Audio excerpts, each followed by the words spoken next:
Welcome to Kevin Deal Photography, where I take you on my journey through photography. On today's episode, we're going to be doing an in-depth review of the TT Artisan 35mm 1.8.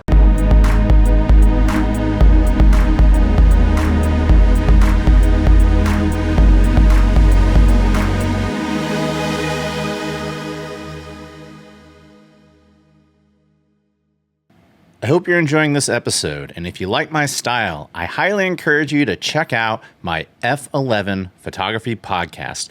It's a weekly podcast where we discuss all in-depth things photography related.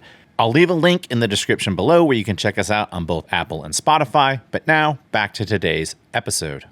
Welcome to today's episode. If you're not familiar with Kevin Deal Photography, we do gear reviews, tips, techniques, and tutorials, and sometimes we dive into film. If any of that sounds appealing to you, click the subscribe button below. So if you're in the photography community, you probably know that TT Artisan is well known for their manual focus lenses, and up until recently, they haven't done any autofocus lenses. Outside of the 27 2.8, they don't have any. Now they're introducing the 35 1.8. This is the brightest maximum aperture autofocus lens in the TT Artisan lineup. And I was lucky enough to be one of the people that TT Artisan gave an advance copy to before they release it on November 20th. The only stipulation I made in making this review is that I'm not going to release my review until the release date of the lens, but beyond that, TT Artisan is going to see this review at the same time that all of you are going to see this review. And like all my reviews, my opinions are going to be my own. I'm going to be completely transparent. I'm going to tell you what I like about this lens, and I'm going to tell you what I don't like about this lens. Of course, 35mm is your normal field of view, and 1.8 is a pretty bright maximum aperture. So we're going to take this through its paces. It's a dreary day here in Austin, a little rainy, but it does say that it has splash resistance and dust resistance as far as the weather sealing. So we're going to put that to the test today, shooting a little street photography. We'll also shoot some portraiture, which is my bread and butter. We'll also try it out on some other things. But let's talk about this lens. So if you're watching this review, the thing that might be appealing to you right off the bat is that it sells for $150. When you compare that to any other Fuji mount lenses that are in that 35mm range, you're usually looking at anywhere between $400 to $600. But all of the autofocus lenses that reside in the Fuji ecosystem that are at 35mm are at the very least twice as expensive as this lens. So I am going to test the lens out on my X-H2, but I'm primarily going to test the lens on my X-T20. And the reason I'm going to test this out on my X-T20 is because I'm keeping in mind the person who would be in the market for this lens. Somebody who probably doesn't have $2,000 to spend on an X-H2 or even $1,600 to spend on an X-T5. You're likely shooting on an older Fuji camera, and so I'm going to spend most of the episode shooting on my X-T20. That way you can see how this works with old tech, but don't worry, I am going to test it out on my X-H2 as well, so you'll see how it works with the newer tech. We're going to test it out for autofocus, bokeh, minimum focusing distance, and of course the main thing you all are interested in seeing is image quality. So without further ado, let's test out the image quality on this lens.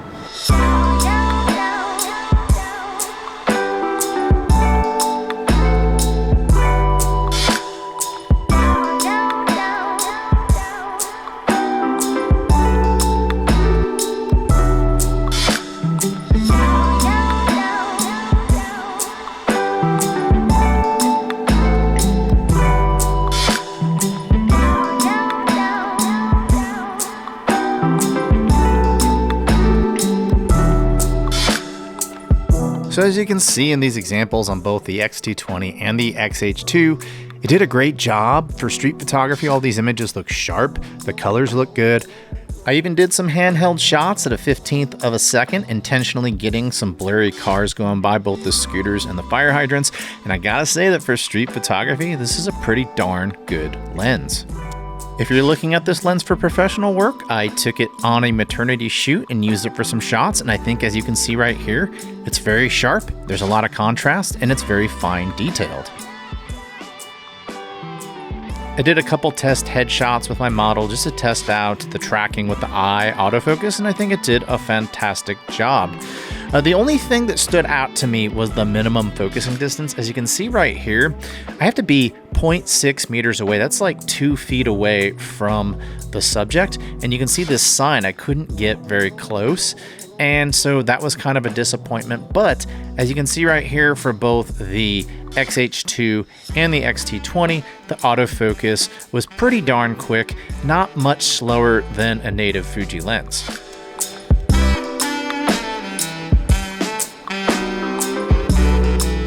For video, I thought it did a decent job. That's not really what this lens is marketed toward, but it does have an STM motor, which creates quiet use, and it did a good job of following my eyes. I think it would be decent for B-roll and other video duties if you're on a tight budget.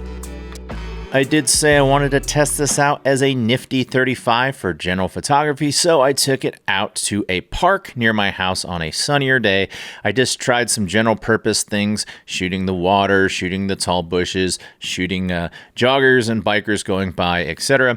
I thought it did a fantastic job. I even decided to test it out for both 590 and 720 infrared, and I found that up to f4 it did just fine with no hot spots. With a maximum aperture of 1.8, I'm sure a lot of you are wondering, how does this lens perform in low lighting situations? Well, I took it out downtown, shot a little bit of street photography, tried some manual focus out, tried some autofocus out, and I gotta say it did a pretty good job. I didn't find that the focus was hunting too much. I found that some ghosting and flaring revealed itself, especially in the corners where you see those rainbows, but it's not gonna be perfect optical quality for $150. So now that I've run this lens through its paces, let me tell you what I really think about it.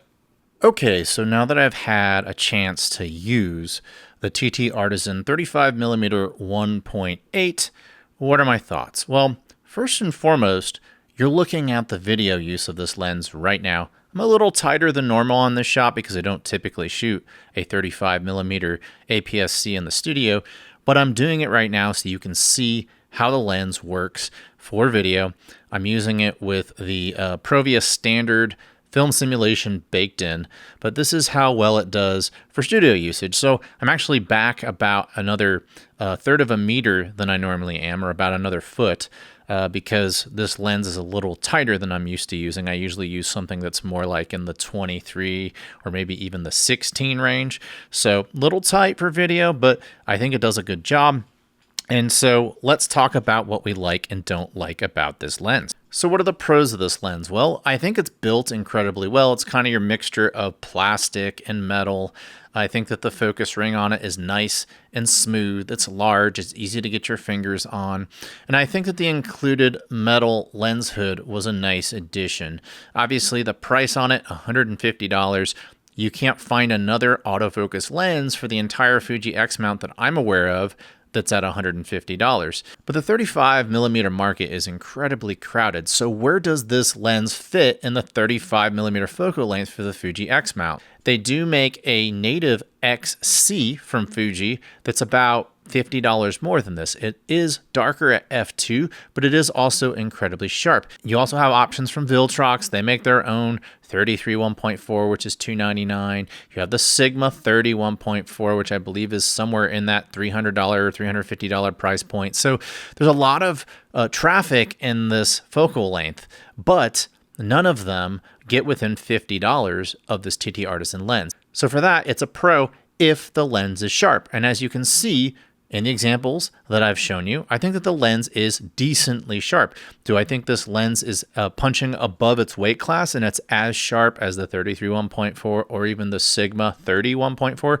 I do not. And I just want to be very clear about that. That being said, unless you're blowing up very large prints, you put stuff on Instagram or Facebook or whatever, and you keep stuff in the digital domain, it's really going to be hard to tell the difference between the sharpness of this lens and other lenses. So it is sharp enough, but if you start pixel peeping, you will find that other lenses that are 2 or 3 times more expensive are definitely sharper. Another pro is that it's only around 200 grams. I don't really even notice that there's a lens on my camera body, and that makes it perfect for street photography and a run and gun video lens if you're on a strict budget. And of course, 35 1.8 is kind of the nifty 50 of the APS-C world. Yes, it's a 35mm, but it gives you the normal field of view like 50mm and full frame. So it's your general purpose lens. You can do portrait portraiture with it. You can do video because of the STM motor. You can do street photography. You can use it on vacation. It's your nice general photography lens on a budget. And so size-wise, it's super light. It's very much on par, even though this 18mm f2 native Fuji lens is a little lighter. It feels a lot like this. You don't really even notice that there's a lens on the camera body. Another pro is that they do give you USB-C built into the back lens cap, which for some of you is a pro. But let's talk about the cons, because while this may be a pro for some of you, I think having this USB-C built into this back lens cap is a con for me, and I'm going to explain to you why. Well, the problem with that is that this is a proprietary back cap, and if I accidentally lose this back cap, I have no way to update the lens anymore because I no longer have the USB-C port. If they had just taken the USB-C port like other manufacturers and put it inside the lens itself, it doesn't matter which back cap I use.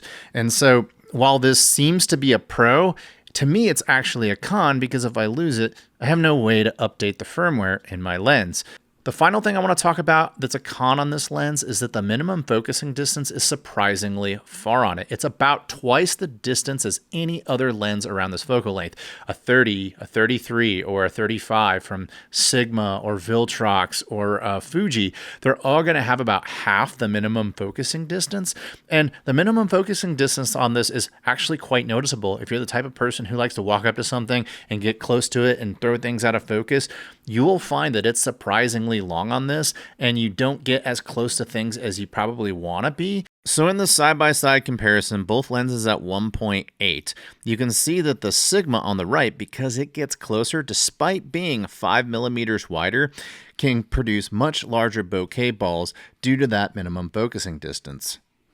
But that's really it as far as the cons are concerned. The pros, in my opinion, far outweigh the cons when you consider that this is only a $150 lens. And my expectations of a $150 lens would be, is it sharp and is the autofocus accurate? And I can say that for both of those criteria, this absolutely passes with flying colors. I also think that the durability of it was nice. Like I said, the focus ring and all that. So who should consider getting this lens? Well, obviously, if budget is a problem for you, if you have a limited budget, if you want something that's a general walk-around lens, like a nifty 50 for the APS-C world, if you want a general walk-around lens for street photography, something simple for vacation, something that's not going to take up a lot of space and weight in your bag, then I would say that this is absolutely a perfect lens for you. Now, who should avoid buying this lens? Well, obviously, if 35mm is your bread and butter, your moneymaker lens, and you want the best optical quality possible, then you're probably going to want to get something that's 2, 3, or maybe even 4 times more expensive than this, because you have no problem squeezing every last bit of optical quality out despite the cost. You should also avoid this lens if you want to get super close to your subject to maximize your bokeh, because every other lens in that 30 to 35mm focal range is going to have about half the minimum focusing distance of this, so you can get twice as close. And if you live and die by the aperture ring, you are a Fuji diehard, you're going to avoid this lens because it does not have an aperture ring. But that's really it. The pros, like I said, far outweigh the cons. For the money, you can't find a better value in the 35mm focal length. That does it for today's episode. I thank each and every one of you for watching. If you like this episode, if you're considering buying this lens, tell me about it in the comments below. I want to thank TT Artisan for getting me an advanced copy of this lens, but like all my reviews, this was, of course, fair and balanced. I told you what I liked, I told you what I didn't like. If you like this channel, I humbly ask you to click the subscribe button below. And if you like the discussions I have on this channel and you want to hear my uncensored opinions about photography further in depth, I highly recommend you check out the F11 Photography Podcast, which can be found on all major platforms, including Apple and Spotify. And until next time, I'll talk to you soon. Bye.